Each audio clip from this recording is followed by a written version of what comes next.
ඒ ශේෂ්ත්‍රයේ top එකට යන්න වැඩක් වෙන්න. අන්න එතකොට වගේ සැලරි එක ටික වැඩි කර ගන්නවාට පුළුවන්.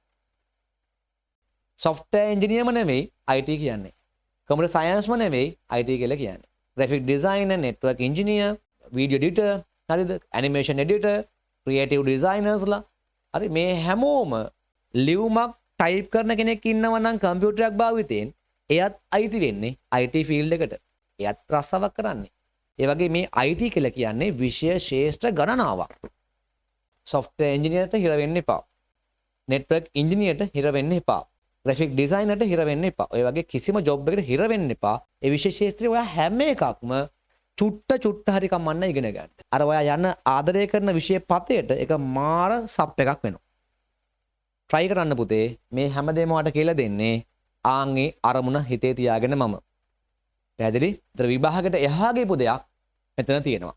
ඒකයි මම හැමදාම අපේ දරුවන්ට කියන්නේ කැම්පස් ගියපු හැමෝම දිනුවෙත් නැහැ. දිනපු හැමෝම කැම්පස් ගියෙත් නැහැ. මෙන්න දින පුතා පාර අල්ලගන්න දිනන්න පාර. හොඳේ? හරි. දැන් මේක ඇඳ ගන්න සම්පූර්ණයෙන්ම මේක තමයි ජාල සටහනක් කියලා කියන්නේ.